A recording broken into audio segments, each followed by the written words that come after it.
Hubo un tiempo en que volar no era solo trasladarse de un punto a otro. Volar era un ritual. Era cruzar el mundo con traje, copa en mano y la sensación de estar participando en algo extraordinario. Y en ese mundo había un nombre que no necesitaba presentación: Pan Am. Si un vuelo era largo, internacional, ambicioso, lo más probable es que llevara ese logo azul inconfundible. Pan American World Airways no era solo una aerolínea, era un imperio aéreo, un símbolo de poder, modernidad y dominio global. Pan Am no conectó países, conectó el planeta. Y aún así, terminó desapareciendo. No cayó en el aire, murió en tierra. Pero lo que casi nadie cuenta es esto: cómo la aerolínea más poderosa del planeta, la que literalmente enseñó al mundo a volar lejos, terminó colapsando desde dentro. Hoy vamos a recorrer el ascenso, las decisiones ocultas y los errores que condenaron a Pan Am, porque su caída no fue un accidente, fue una cadena de elecciones que cambió la aviación para siempre. La historia comienza en 1927, cuando Juan Tripe, un joven empresario con una visión radical, fundó Pan American Airways. En aquel momento, la aviación comercial era frágil, peligrosa y limitada. Volar seguía siendo una aventura reservada para exploradores, diplomáticos y aventureros con nervios de acero. Pero Tripe no pensaba en vuelos cortos ni en mercados locales. Pensaba en océanos. Pensaba en rutas que cruzaran continentes y mares, en líneas invisibles que unirían culturas, economías y gobiernos. Para él, el avión no era solo un medio de transporte, era el reemplazo natural del barco. El cielo sería la nueva autopista global, y Pan Am debía ser quien la dominara. Desde el inicio, Pan Am fue diferente. No creció con cautela, ni esperó a que el mercado madurara. Se adelantó. Abrió rutas internacionales cuando otras aerolíneas apenas sobrevivían en trayectos domésticos. Se expandió rápidamente por el Caribe, Centroamérica y Sudamérica, regiones donde la aviación era casi inexistente. Pan Am no solo volaba allí, construía aeropuertos, entrenaba personal local y establecía infraestructuras completas. En la práctica, se convirtió en una extensión no oficial de la política exterior estadounidense. Donde llegaba Pan Am, llegaban acuerdos comerciales, influencia cultural y presencia estratégica. Era aviación, sí, pero también geopolítica en estado puro. En los años 30 y 40, Pan Am introdujo los legendarios Clippers, enormes hidroaviones capaces de aterrizar en el agua, diseñados para cruzar océanos cuando los aeropuertos adecuados simplemente no existían. Estos aviones no eran rápidos ni eficientes según los estándares actuales, pero representaban el máximo lujo imaginable.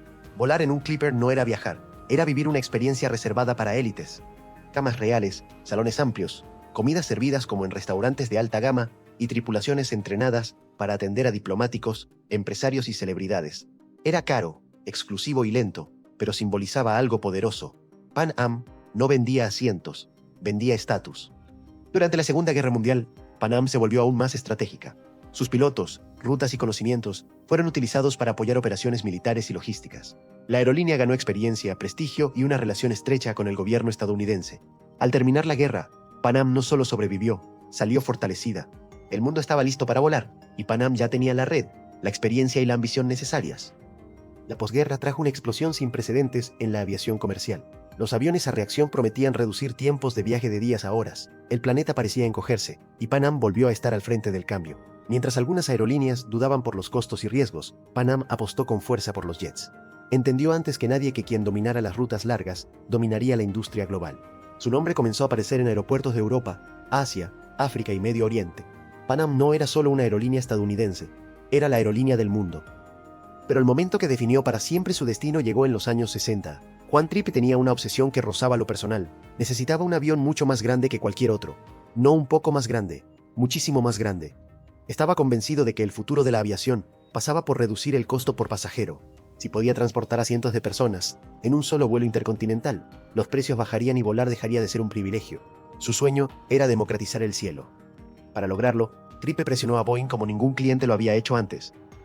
Les pidió lo impensable: un avión gigante, capaz de transportar más del doble de pasajeros que cualquier modelo existente. Boeing aceptó el desafío, aún sabiendo que era un riesgo financiero enorme. El resultado fue el Boeing 747. Pan Am fue su primer cliente, su mayor impulsor y, en muchos sentidos, su razón de existir.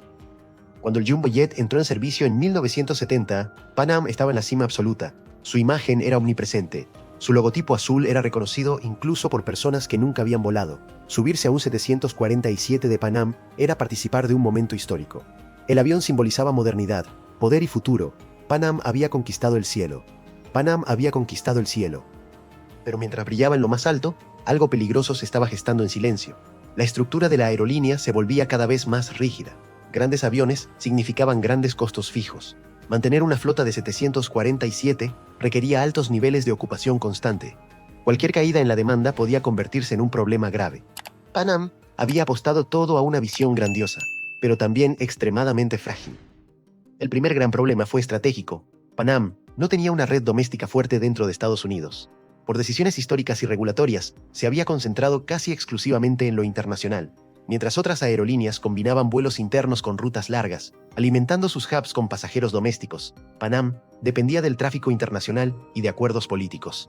Mientras el mundo crecía y viajaba, eso funcionaba, pero cuando el entorno cambió, crisis económicas, competencia creciente, desregulación, esa dependencia se convirtió en una debilidad crítica. Pan Am había sido diseñada para un mundo estable, con gobiernos aliados y mercados previsibles, pero el mundo estaba a punto de volverse más caótico, más competitivo y mucho menos indulgente. Y la aerolínea que había enseñado al planeta a volar largo aún no lo sabía, pero ya estaba entrando en la fase más peligrosa de su historia. Y entonces, el entorno cambió, no de forma gradual, no con avisos, cambió de manera brutal.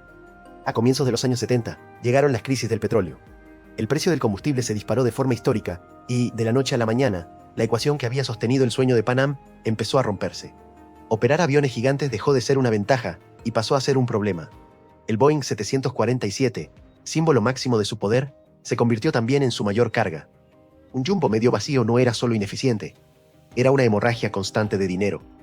Cada vuelo que despegaba sin ocupación total quemaba beneficios a un ritmo imposible de sostener.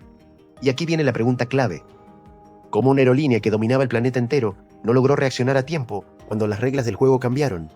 Quédate, porque lo que viene demuestra que no fue una sola decisión, sino una cadena de errores que selló su destino. Como si el golpe del combustible no fuera suficiente, a finales de los años 70 llegó otro terremoto, la desregulación aérea en Estados Unidos. Durante décadas, el gobierno había controlado rutas, precios y competencia. Pan Am había crecido cómoda en ese sistema, sabía jugar con esas reglas, pero con la desregulación, el mercado se volvió salvaje.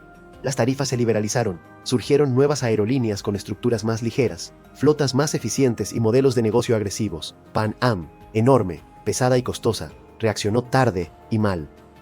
Mientras sus competidores se adaptaban, Pan Am seguía funcionando como un transatlántico en un mar lleno de lanchas rápidas. Cada decisión tardaba. Cada cambio costaba millones. El mundo ya no premiaba el prestigio, premiaba la eficiencia. Y Pan Am había sido diseñada para una era donde el glamour justificaba los costos. En un intento desesperado por corregir uno de sus mayores errores históricos, Pan Am tomó una decisión crítica. Compró National Airlines para obtener una red doméstica dentro de Estados Unidos. Sobre el papel, la jugada parecía lógica. En la realidad, fue un desastre. Las culturas corporativas chocaron violentamente. Los empleados no se integraron. Los costos se dispararon. Las rutas no generaron el rendimiento esperado. Pan Am no solo no resolvió su problema estructural, sino que añadió uno nuevo, aún más caro y complejo. Mientras tanto, la industria seguía transformándose. El pasajero promedio ya no buscaba lujo ni estatus. Buscaba precio, buscaba frecuencia, buscaba flexibilidad. Y Pan Am no estaba diseñada para competir en ese terreno. Su ADN era otro. Su estructura pertenecía a un mundo que estaba desapareciendo. Pero el golpe más duro aún estaba por llegar, uno que no tenía nada que ver con estrategia, combustible o regulación. En 1988, el vuelo Pan Am 103 explotó sobre Lockerbie, Escocia, tras un atentado terrorista. Murieron 270 personas. La tragedia fue inmensa. El impacto humano, devastador e irreversible, pero también fue un punto de no retorno para la aerolínea. La confianza del público se desplomó. Las reservas cayeron de forma abrupta. El nombre Pan Am quedó asociado al desastre, aunque no fuera responsable directa del atentado. En una industria donde la percepción de seguridad lo es todo, el daño fue letal. Pan Am quedó herida de muerte. A partir de ese momento, la aerolínea comenzó a desmantelarse para sobrevivir. Vendió rutas emblemáticas, vendió aviones, vendió activos estratégicos, incluso vendió su icónica sede en Nueva York. Cada venta era una amputación. Cada decisión dejaba claro que ya no se hablaba de futuro, sino de aguantar un poco más.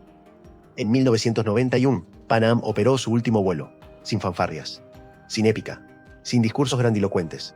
Simplemente dejó de existir.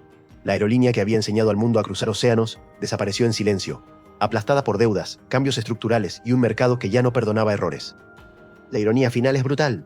Pan Am no cayó por falta de visión, cayó por exceso de grandeza y falta de adaptación. Creó el modelo global de la aviación moderna, pero no logró sobrevivir al mundo que ella misma ayudó a construir.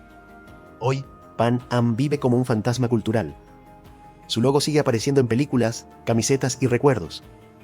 Evoca una era en la que volar era un acontecimiento, no un trámite, una era en la que el cielo parecía tener dueño. Su historia deja una lección implacable. No basta con conquistar el aire. Hay que saber mantenerse cuando el suelo cambia bajo tus pies, porque incluso los imperios que dominaron el cielo pueden morir en tierra. Y ahora dime, ¿Panam fue víctima del progreso o de su propia ambición? Suscríbete y activa la campana para expandir esta comunidad. No olvides tu like y comentar. Tu apoyo nos mantiene en el aire. Nos vemos en el próximo video.